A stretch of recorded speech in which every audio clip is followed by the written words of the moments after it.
They say we should have known better than to fall so deep down into this rabbit hole we found. And I was thinking. Hi, this is Nikolai, and you're listening to my dad, Rafal, co-host James Jardine, and featuring Mr. Jim Tiller on the one and only Down the Security Rabbit Hole podcast. Plug in, listen up, and enjoy. Deep into this pool of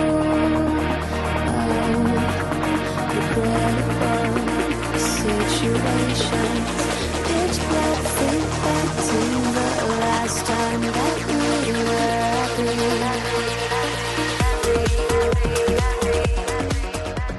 Oh, here we go. All right. Good morning, good afternoon, and good evening. Welcome down to Security Rabbit Hole, to another edition of your favorite cybersecurity podcast, the one that is not afraid, as Patrick would say, to touch the third rail.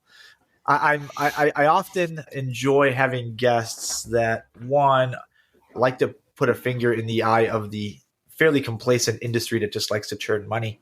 So this is a good place to start. And I told Rob I bought these socks just for this podcast. I love them. All right. Anyway, it's here. James is here. For those who don't know, there's a backstory There is. there. I'll let you tell it. Robert, welcome, man. Our snake. Years ago, we were having dinner, and I'm just looking over, and I'm hearing Raph do this like long thing explaining why there's definitely aliens. And at first I thought he was kidding. I'm like, he's got to be kidding. There's just no way he's serious about this. But then he's on it. And I'm like, everything you're saying is like either very disprovable or like it's tangential evidence or whatever. And so I just like, are you seriously truly believing in aliens right now? Is that what's happening here? And like the whole table was just in on it. And it was just a big old conspiracy theory fest. Rob, there. it is mathematically improbable that we are alone in this vast universe. I didn't say a universe. You were like saying aliens were like on the planet or something. I mean, I'm pretty sure I've seen a few of them. This is not that podcast. All right. This is not that podcast. But I'm gonna. You gave what I can only describe in music terms as a banger of a closing keynote at HouseCon. HouseCon. The Houston Security Conference that has gained world acclaim. And I watched it. That conference has, by the way, if you haven't been to that thing, I thought it was tiny. I mean, the first time I went, it was tiny. And then I think the second or third time I went, it was tiny. And now it's like 2,000 people there. So it's going to be a real conference. Yeah. Well, I watched your talk. I walked away from my computer for a bit, because I felt like I was going to be angry man shouts at cloud. And then, of course, I was. And then I watched it again, and I was like, son of a – and anecdotally, right, we have been – collectively, we have been saying some of these things 10, 15 years. Now, back then, it was mostly based on feels because we just didn't have enough data. And now – and I fact-checked this – the total addressable market for the whole vulnerability management space is somewhere between $17 and $20.6 billion.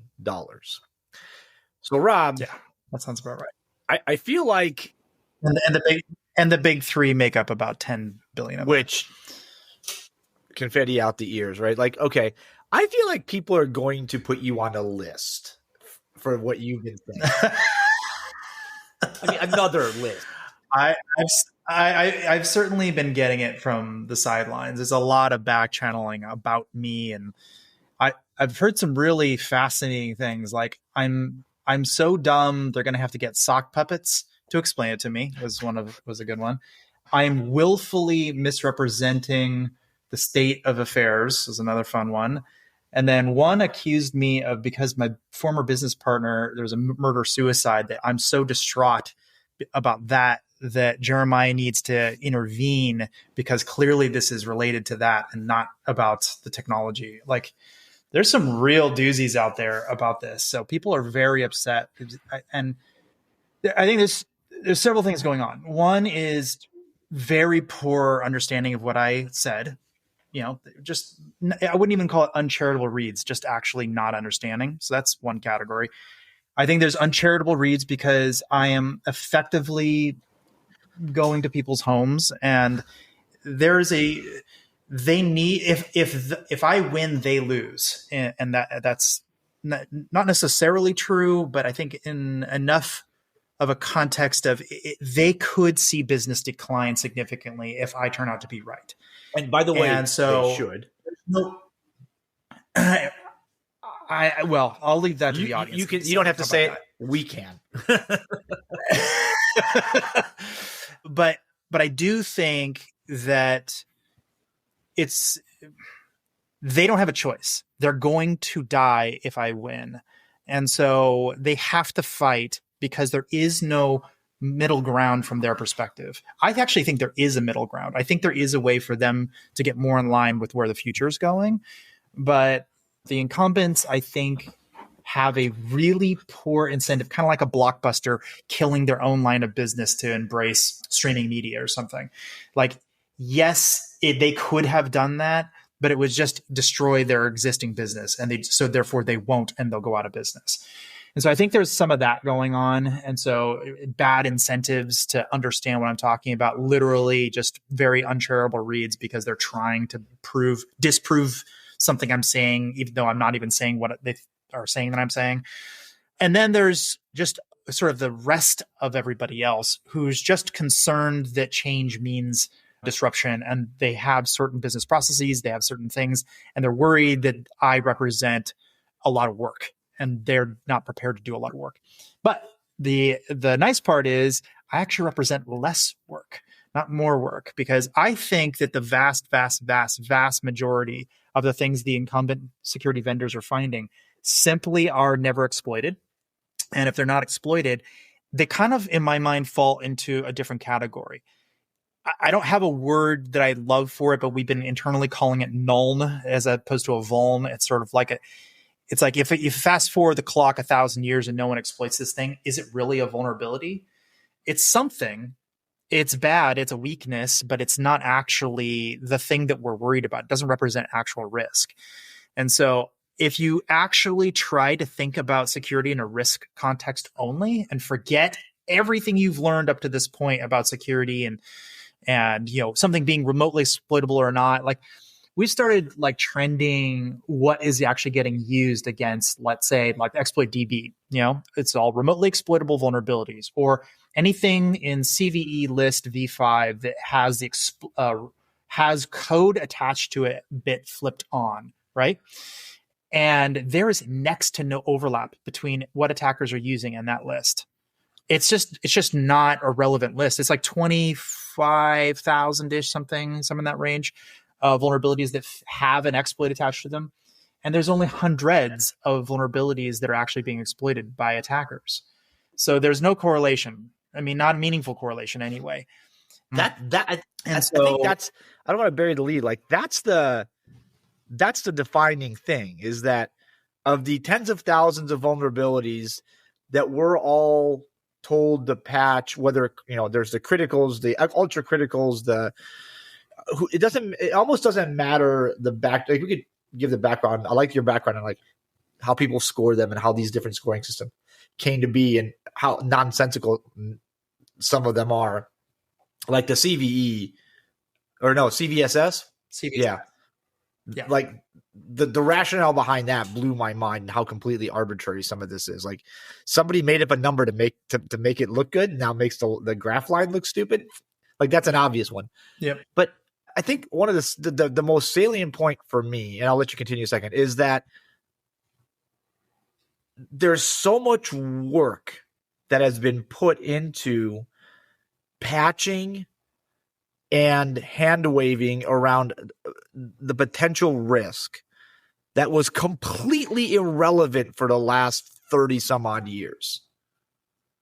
And the only thing that matters is how much money was made on this market getting us to do that. Right. I mean, I don't want to shit too much on the original people who developed these tools. Like Like what were they going to do? This is what they had at the time, right? I was there. I was one of those people who felt like those things matter. So I don't blame them, or how about this? I blame myself as much as I blame them, right? Because that was the state of the art. That's what we had. We had CVSS. That's the only thing we had. But now we have a lot more data, like a ton more data. So I did this analysis where I basically mapped anything that had vulnerabilities associated with it. Everything I could find. So CVSS, EPSS, VulnCheck Kev, CISA Kev, KevIntel when that was a thing, nuclei scripts, Metasploit scripts, ExploitDB, VARS database. And there's a lot of places Mandiant that tell you Entrance about this, report. right? Yep. Google, 0 Day in the Wild, and on, right? There's a bunch of them, right? So I grabbed every chunk of data I could find from every one of them to have any sort of scoring or list of things they think matter, right? They didn't overlap. That's crazy. And that was the problem, right? And so I went into it actually kind of naive and hopeful that what I was going to find is that they all clustered in one area, right? They were all really saying the same thing over and over, just different lenses into the same data. Maybe there's a couple that sucked, like CVSS was sucked, but maybe the rest were pretty good and they all kind of like gravitated towards the same answer. They don't. And in shockingly poor correlation at that. The ones that are vaguely correlated, like CISA Kev and VulnCheck Kev, are still very bad. Like CISA Kev's like 1,300, VulnCheck is 4,300 or something like that. So it's like, the Venn diagram is, hugely different. And by the way, that was some of the closest correlation I could so find. hold on. So just quick vocabulary checks. I'm not sure if everybody knows these. Kev is known exploited vulnerabilities in that are identified in these different lists. Well, that's what it's supposed to be. What it actually is, in the sense of CISA Kev, is known exploited vulnerabilities for which there is an easy patch and has passed some time horizon. An easy patch. So if it's a very complicated patching system where it would take like huge like forklift upgrade to fix it, it won't end up on the Kev. Or if there's no patch, it won't end up on the Kev. So people are using the CISA Kev thinking that's what it stands for, known exploited vulnerability. That is not what it stands for. I mean, that's the acronym, but that's not what it actually is. So anyway, I spent about a year actually digging into all of this stuff. Like I quietly behind the scenes, just grabbing as much data as I possibly could from everywhere. And this is where I think people want to uncharitably read what I'm saying. Like you're saying people like use or like should use like CVSS this way. I'm like, no. That's what the data shows me. I didn't add anything to any of this. I didn't intentionally try to make something look away. I'm just trying to get some correlation anywhere. And so later on, we did actually get some correlation. There was some, and they came from very different parts of the industry. And we can go into that maybe later. But the core thing that was really stood out to me is how poorly they overlapped. Like that just means that everyone's guessing. And if everyone's guessing, we cannot rely on any of the current thinking that we have in this space. It's all broken. And if the VM providers are using any of that data, and it turns out they almost all are. In fact, one of the board members for CVE reached out to me and he's like, I did some analysis just based on all these conversations we've been having kind of offline. And he's like, I just wanted to see if there was any major vulnerability vendor out there that actually had you rescore CVSS scores the right way, the way the CVSS is designed to be built. And literally none of them did. Not one of them. So it's not just my imagination that people are misusing CVSS. It's not. I'm not making this up. And I'm not saying they should use it in the wrong way. I'm saying they do misuse it in the wrong way. And so if that's the state of the art, if that's what we've been using for the last 20 years, it makes a lot of sense while we're still getting compromised all the time. You know what I mean? It makes a lot of sense to me. There's a lot of effort. Think about this, right? Yeah, that's right. It's the effort. That's the problem. So like if there's 316-ish thousand CVEs today, right? That's about 1,000 a week at this point. So 50-ish thousand a year, let's call it.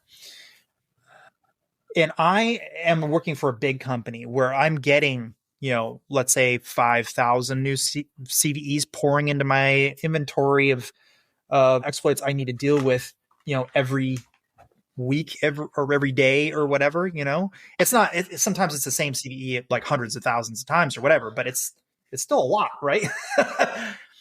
And then none of them are being exploited. And then everybody's telling me it's a high.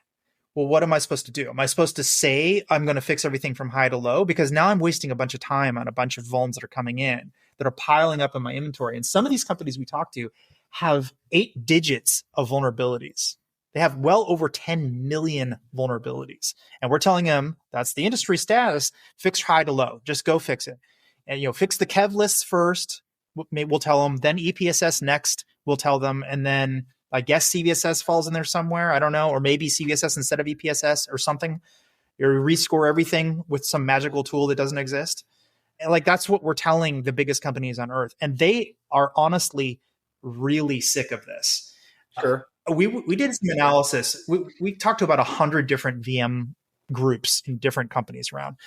And we asked them the same, like 5 or 10 questions. We try to keep it pretty standard. And one of them was kind of an open-ended question. If you could kill one thing about the VM market, like just if you could make it go away today, what would it be, right?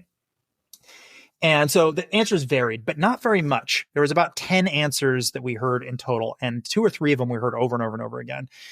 And one of the ones that was scary, it wasn't super high on the list, it was maybe 3rd or 4th on the list, was the cost of running vulnerability management has now exceeded the cost of breach. So they know that it is no longer worth running VM programs, period.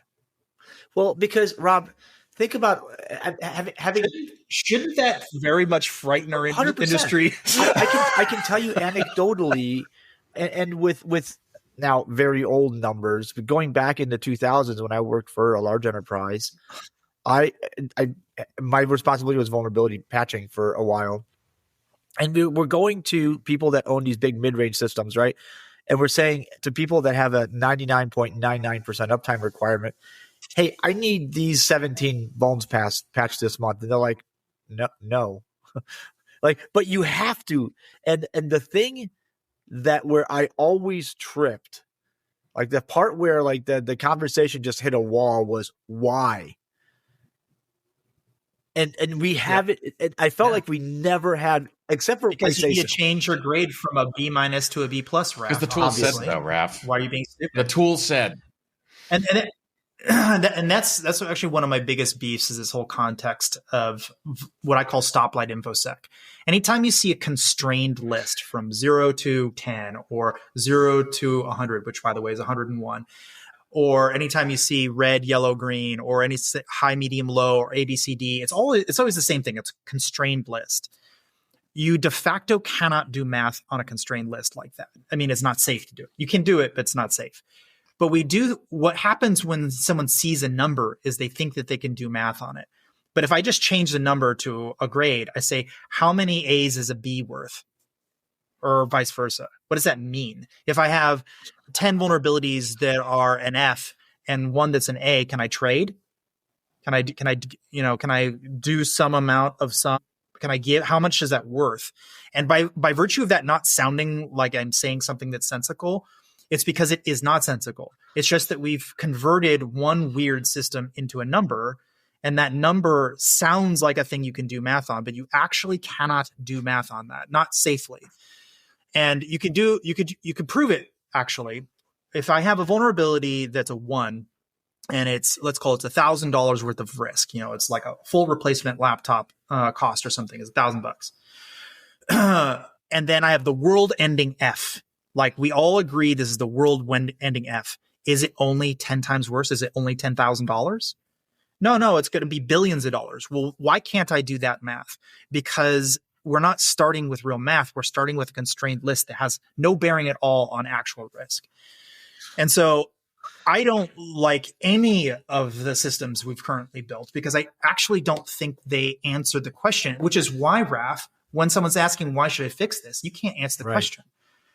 But what if I said, instead of it being you should, or there's some compliance mandate that says you have to, that's totally arbitrary and based off of CVS in some cases, by the way, which is even more scary. What if it was, we want to fix, I need $60,000 to retire $9.4 million worth of potential loss. That's a reason, and if you go to the CFO and you have that conversation, they're going to say, well, let me see your math. And so if you hand them your math and your math looks good and it's actual numbers that actually jive with stuff, or they disagree and they're like, actually the fully loaded head count of an employee in the United States is $120 an hour, not $100 an hour or whatever. And you go back and you change it and like, okay, can I have $60,000 to fix $9.4 million worth of risk? And they say, yeah, that's a good bet, right? That's a good exchange of value. In the same way, they would say the same thing about return on marketing investment or return on sales investment. Finally, we can have a rational conversation with the CFO. And so I think that everything that has this constrained list basically makes it hard for us to do our job. How I'm going to ask the question that I think everybody's thinking right now is, how do you get out of this arbitrary high, medium, low, or critical high, medium, low informational, right? Because we have to have those. There's always without me giving you the answer, how about I just propose the question to the community? If we could get to dollars and cents, how would we get there? Like what data would we need? And if you can answer that question in your own mind, you will have a sense of where I'm going with things. I don't want to telegraph too much what we're doing too early, because I think here's the real problem. We're actually slowly unveiling more and more and more things. And if I jump to the conclusion before I drag people along with the rationale of why we got to where we are, I think there's going to be a big problem. People are just going to go, well, no, I don't think that's right. It's like, well, how about you go back and read the last couple of months worth of blog posts and LinkedIn posts or whatever. And I think you're going to understand how we got to where we are logically. Let me take you to a complete aside. This is going to seem antithetical and completely out of left field, but I think you'll understand where I'm going with it. So Jer and I are really close friends with the insurance industry. In fact, Jer built the very first cyber warranty at White Hat. We've now helped build like 15 of them. Insurance is one of the biggest markets related to cyber and growing significantly. There's subrogation lawsuits where they're starting to sue security vendors for not doing what they're supposed to be doing. Like, they are very important to our industry and basically ignored by our industry, which is hilarious. But because we're friends with them, we're actually go to lunches and stuff and hang out with these guys, we get to ask them questions. And so at one point I was having conversations with this reinsurer, and he's like, yeah, we have, 5 years of actuarial data now. So we've got enough trend line. We can actually tell what works and doesn't work. I'm like, well, can you tell me what works and doesn't work? He's like, yeah. So he literally just sits down and enumerates everything that actually is working.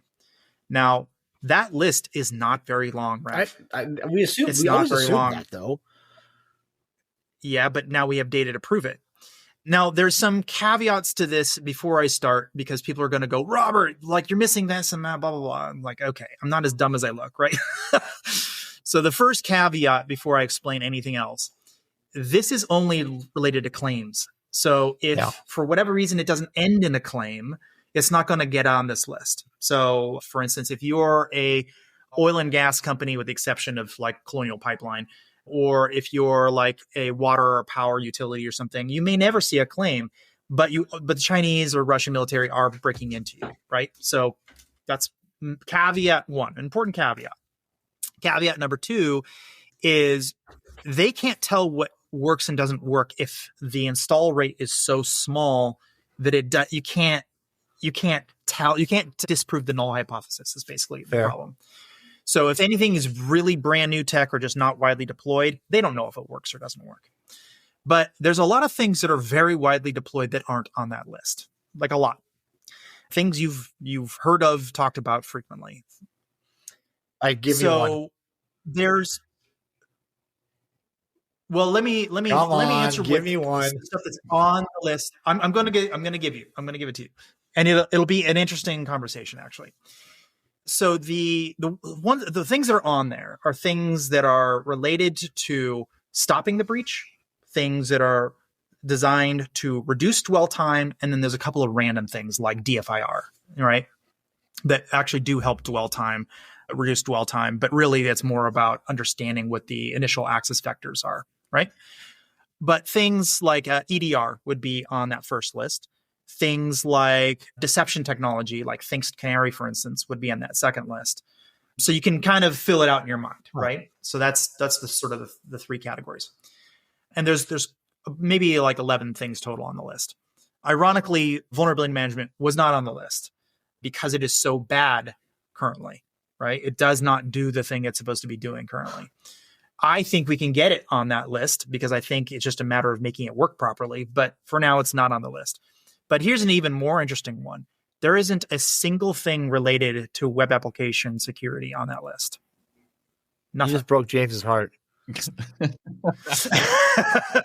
Well, where do you think I came from? I spent like 30 years or whatever in web application security. What does that mean? Okay, so it's not on there. What does that mean? What's the conclusion we're supposed to draw? So you have to know how to read the data, and it's kind of complicated data. So it's not for the faint of heart. You really do have to know quite a bit about security. But so they're not counting things like WordPress, and they're not, first of all, there's no losses really associated with that anyway, but they're really not counting that. And they're also not counting web-based interfaces on like Avanti firewalls or whatever. You know what I mean? Those are sort of a separate category of things. What they mean is custom web-based vulnerabilities. Like if you're like some retailer and you have a custom web app that you built, you're not going to see any losses on your web application. And I don't mean like it's significant. It's like a small amount. I mean, it's basically zero. There's like, there really are no losses there. Now that could change, right? So for instance, maybe some vendor is used by a lot of the big companies and suddenly, they all get popped at once or something, right? Or something like that. It's possible that that could happen or something. We kind of sort of saw it when Log4j happened, but that they kind of categorize that slightly separately because it's not really so much that the application was vulnerable. It's that Log4j was vulnerable, then it used it, if that makes sense. Yeah. So, but if you're talking about you having some command injection that you wrote or you having SQL injection that you wrote, there are no losses there. And I think that there's several things going on there. Number one, frameworks have gotten way better. Number two, the big companies that have the biggest chance of loss already know that they have the biggest chance of loss. So they've invested heavily in this space. So they're not going to have the loss because the investment's already been made. And then third, I think there's four things. Third, the adversary doesn't really want to waste the time to try to understand any given application. What they want to do is use something like a standard CVE and just blast like wide as they possibly can. That makes a ton of sense based on what every DFIR vendor from CrowdStrike to Mandiant has been saying. Like, attackers don't want to spend 2 months learning your custom designed weirdo front end database thing when they could either phish you and get your credentials and you have admin access all over the place, or like RDP into your admin machine and call it done. Right. So much so that we've accidentally figured out that there aren't that many for-profit hacking groups on the planet. There just aren't. One of the IOC guys that I talked to is actually very, very talented in this space, thinks that there's, around 100. I think that there's less than 300, but I don't know the real number, which makes sense because if you had a really huge population of hacking community out there who were for profit, I'm not talking about nation states. I'm not talking about hacktivists. I'm not talking about security researchers. Those are different, right? I'm talking about people purely trying to hack stuff for profit. It wouldn't make sense that they wouldn't need to diversify because they'd be stepping on each other's toes all the time. So there can't be that many. No matter how I do the math, it just doesn't seem like it could be more than 300. And I think it might be less than 200 actual for-profit hacking groups. And I think that's a small enough group. We could win. Dude, I think that's a winnable game. It's just that we're totally focused in the wrong spot right now. We're focused all on cataloging one more vulnerability. And now we're going to have AI. So we're going to have, instead of 1,000 vulnerabilities a week, we're going to have 10,000 vulnerabilities a week coming in. which is going to overwhelm any sense of any human being able to know anything about vulnerabilities anymore. Like that's already a dead idea, but now it's just going to be absolutely slaughtered. We're going to see a wall as opposed to kind of a nice ramp like we're seeing right now. And so the entire idea of cataloging them is ridiculous. What we need to focus on is the actual things that are leading to loss and not just finding yet another vulnerability. And so I'm not saying there's no utility in having that list, but I am saying there's very little utility in fixing everything on that list. Is the burning question in my head? Sorry, guys, if I'm monopolizing this conversation, feel free to stop me here. But they're playing Minecraft; they don't care. But high score. But is this like a polymarket thing, right? When is it predictable? Like, is it predictable where the loss will be as opposed to where the loss was? Well, these are sentient adversaries, so they can shift on a whim. They can shift just because they had a Diet Coke, right? So no, I don't think it is predictable, which is one of the reasons I'm not a huge fan of EPSS, by the way. But there's many reasons. But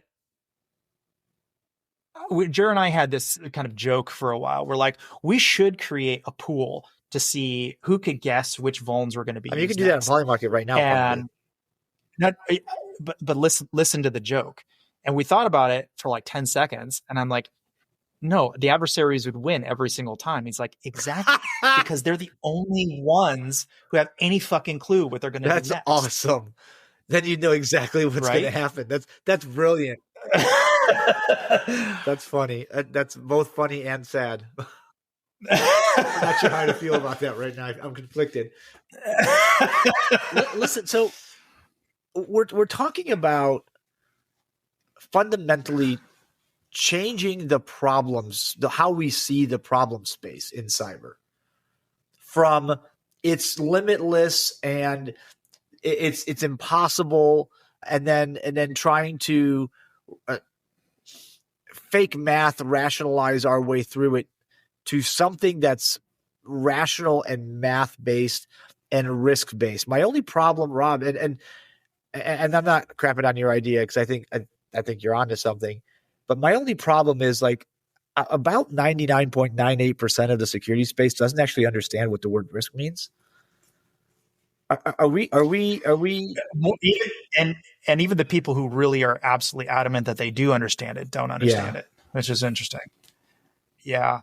And you know how you know that the people who are at least on the vendor side definitely don't know what they're doing? It's because they have never added a warranty on their product.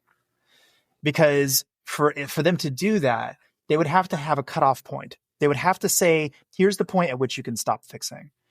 And they know they can't do that because they know they don't know where it is, because they know nothing about the adversary.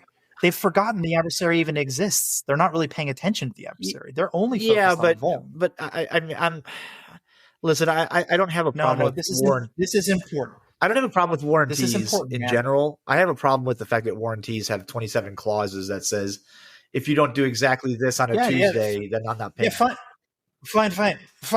I'm just saying, have a cutoff point. Tell me at what point I can stop working. EPSS, tell me when I can stop working. CVSS, tell me when I can stop working. Tell me where the cutoff point is when I can finally say, I don't need to worry about those. But it's not incumbent upon us to tell it as vendors. I'll speak for the vendors because I've been here so long. It's never incumbent upon the vendor to tell the enterprise employee to stop working, because then the money dries up and we stop having 74 startups that try to rationalize your way through vulnerability management. Well, and security does the same thing, right? Like security is never going to tell you stop here because they don't want accountability for, correct. Oh, I told you didn't have to fix that one. And that's where we got owned, right? Like, so you're never going to say, I mean, I remember when I used to do code review stuff and they're like, we just give generic recommendations. I'm not going to tell you how to fix it. You can come back to me 15 times and I'll tell you whether I like your fix, but we're not going to tell you how to fix it. The beauty of what you're saying, you're almost there. You're just missing one extra sentence or one extra half a sentence because we have no idea what the adversary is going to do. We really don't. The actual implied in everything you're saying is you just aren't paying attention to the adversary. But the adversaries are very stuck in their ways. They've been doing the same fucking thing for 20 years. They haven't changed. So according to Manny M. Trend's report, which you can feel free to ignore or whatever, there's only 12 new CVEs that were used in 2024. 12. You think that's an insurmountable list to go catalog and go fix those? No, but nobody knows what they are. Otherwise, this would be a done deal. Come on, Rob. Like, the catch is we don't know what they are. Even if we have did, to fix everything. Even if we did, Raph, I can guarantee you right now, you go to your org and say, hey, we need to patch this. And they'll be like, we can't because of XYZ. Oh, sorry. That's a totally different problem. That's a totally different problem. So yes, I agree, James, 100%. Yes. So I can't solve the internal incentive alignments. And also we have 1,000 compliance things in our way that prevent us from doing the right thing. And, and also our customers are demanding we fix this other thing because they have a problem on their side or whatever, right? Like, there's a lot of extremely poorly built incentives that our industry has decided to hang their hat on as ways to make money. I think that long term, we're going to have a come to Jesus with the compliance people. I do not think that they are doing what they need to be doing. Let me refocus this conversation slightly. What if we could change the industry to only focus on loss?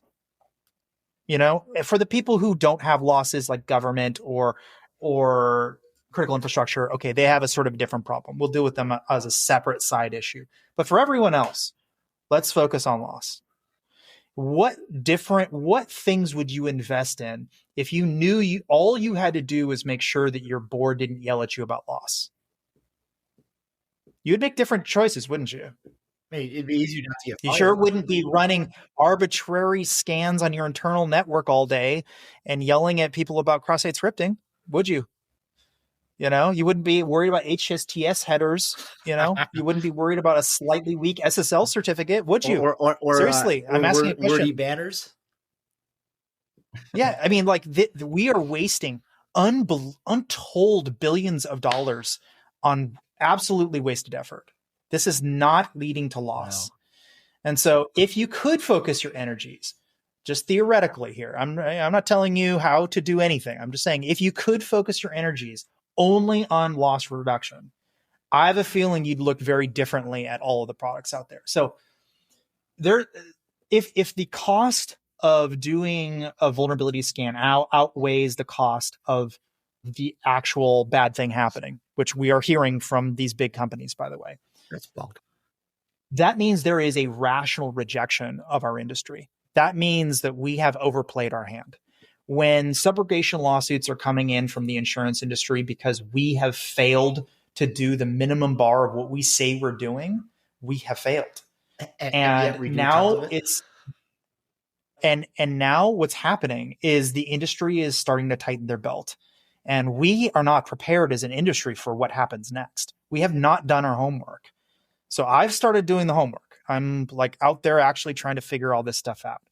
And I'm telling you, man, we've made a lot of mistakes. And for every new product comes out, I'm looking at, I'm having a really hard time seeing how this fits into this new world order where loss is the thing that matters, or where if you only care about breach because you have no losses, where that matters, right? But if you're sitting out there telling me we're gonna give you 10% more whatever cost reduction in your cloud compute using AI SOC analysis, blah blah blah blah blah, I'm nope. No, you're not going to do that. You're going to waste a bunch of fucking time and money, and there's huge hidden costs and everything you're talking about, and no, we need to be really hyper focused here. And that list of things, which I will publish soon, by the way, I'm actually publishing it quite soon. I've already written. I just need to put it up.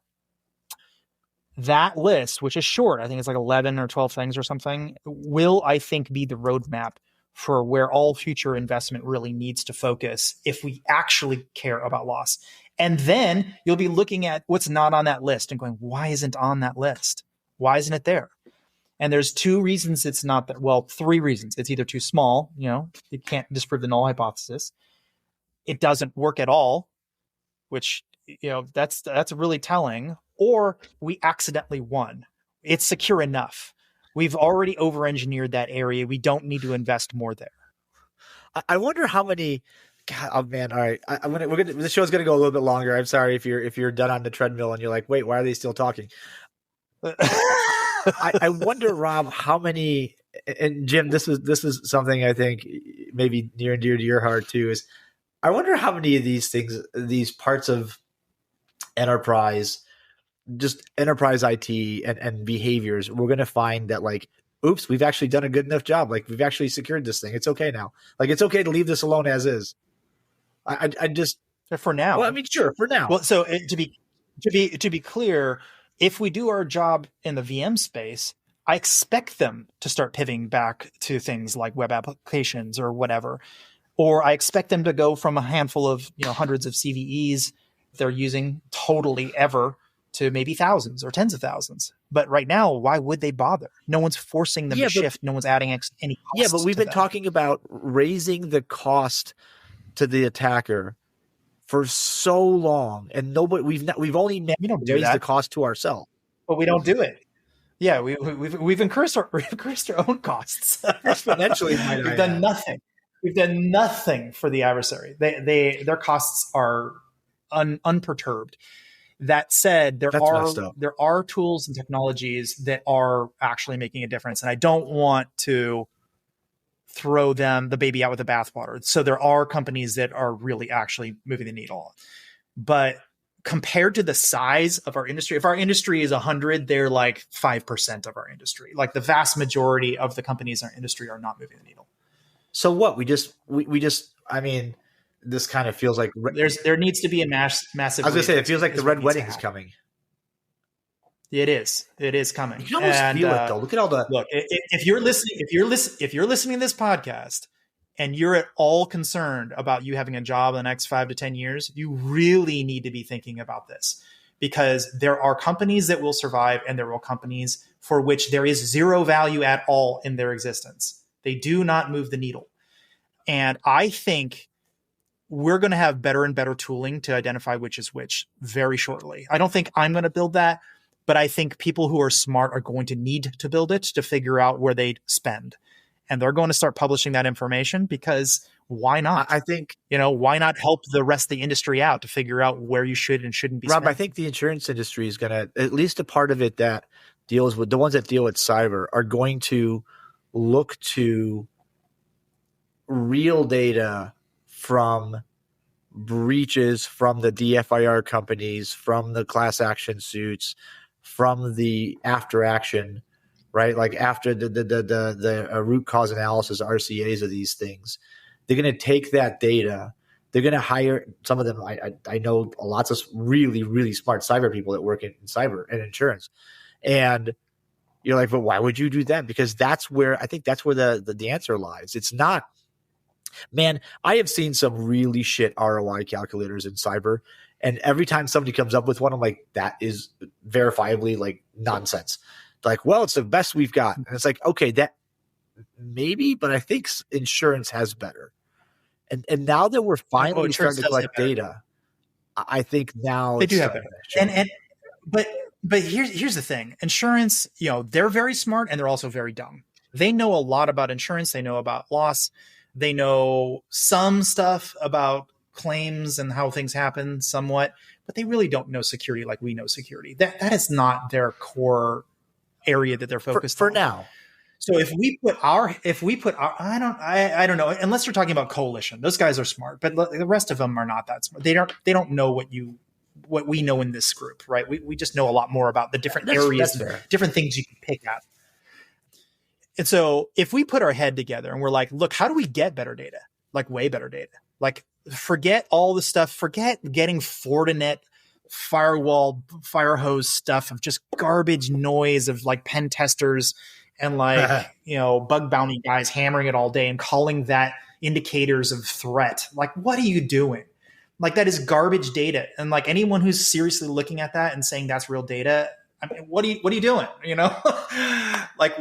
But there are real sources of data that we have as an industry. There are real places we can say this is an infection or this is exfiltrating data. Like, we can find that.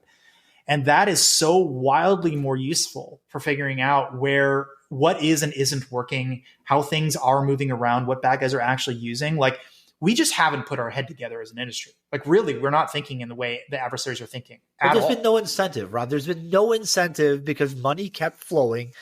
Enterprise kept buying, CISOs kept implementing, the feedback loop of money from investor or VC to CISO kept coming. So they kept buying more. And every time somebody would go, but that thing doesn't work, they're like, yeah, but we really don't know it works. So let's just keep going. And we're at a point, and this is, I've heard more than one. It adds so much technical debt. It drives me crazy. Part of it is our own tooling is joining technical debt now. But I've heard more than one CISO recently tell me, in probably, gosh, you know who you are because you guys listen to the podcast. At least the two of you that we've had this conversation with last week was like, I can't buy anymore. And everybody's showing up. You got to tell me why I'm adding this, where in my risk register or things that I need to worry about this is going to solve. And there's just nothing. There's just no real data there. There's no real there. And that's, dude, it's been 30 It's very years. It's disappointing. Have we gotten too big as an industry to try to shift it? I mean, we've gotten huge, right? I mean, with compliance coming in with all these different pieces. And I think to your point, Raph, about incentive, there's a lot of people now floating into the industry that want to keep the status quo of I'm doing what I'm doing. Everything's working. It's not necessarily about the am I securing it? It's me virtue signaling that I say I'm securing something. But I'm going to keep the status, right? Like, I mean, you talk about web application security. We're going to sit here and we're going to build our program up. You see it all the time on LinkedIn. People like, this is the new thing, like hottest topic, web app security. But to your point, how many of that actually outside of, credential stuffing, getting into applications? I mean, it's been a decade since we saw TJ Maxx get hit with a SQL injection. Like, that's not the custom. You know who's hitting? Who's hacking all your custom websites?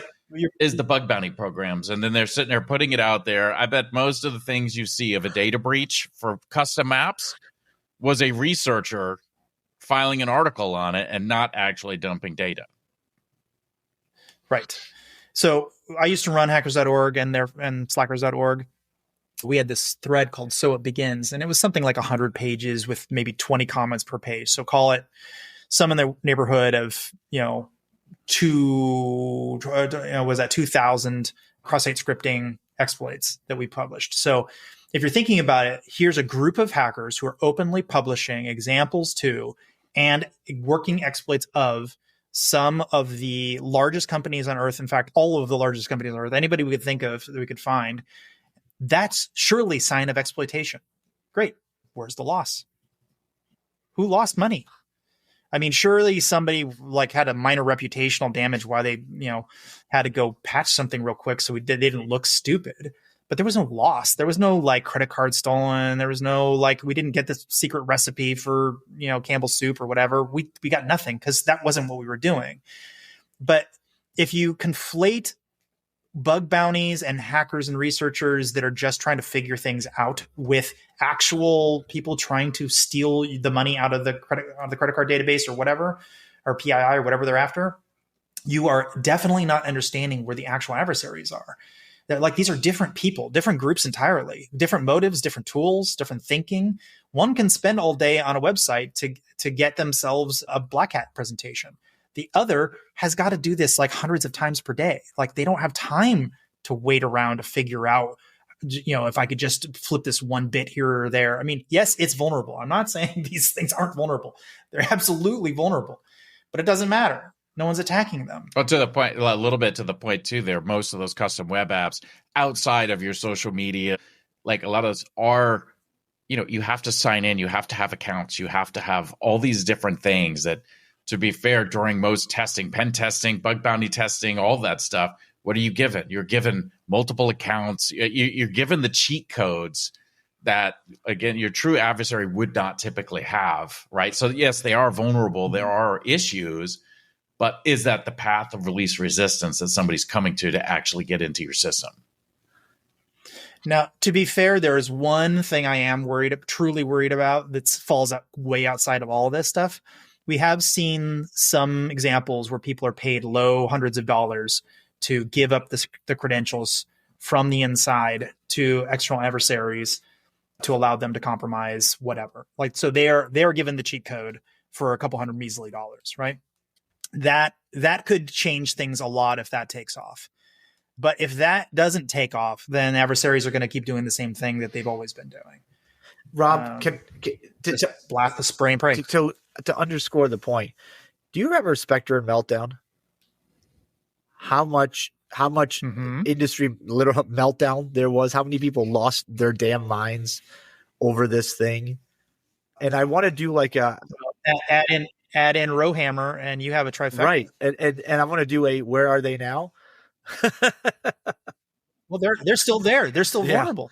You can still find tons of things that are vulnerable to it today. So why aren't adversaries doing it? Why aren't they exploiting Rowhammer all the time? I have probably 5 machines in my office that are vulnerable to right now. Why aren't they using it? Because it's the level of difficulty. So the effort and payback for it, the math doesn't work. Because the ROI isn't there. Thank you. If we start thinking in dollars and cents, like actually start thinking that way instead of pretending like we think that way, we're going to have a very different view of our adversary. Like, they are people with budgets and they have time, and sometimes they run out of that time. And just like we don't have time to fix every vuln, they don't have time to explore every vuln. They got to do what's expedient. Hey, Rob, like we really need to think more like that. And so we've got 2 minutes, and I have to drop in 2 minutes. But the big question is this a technology problem? Is this a process problem? Is it a combination of both? Is it something else? I don't think there's a huge technology leap that needs to be made now. I think this is mostly just our industry not really thinking the same way the adversary is, and therefore not spending the same way the adversary needs you to spend to have any impact on what they're doing. Okay.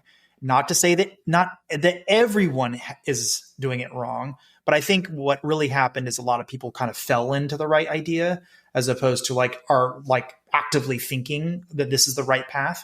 In fact, when I talk to some of them, they seem shocked that I'm excited about their product. They're like, really?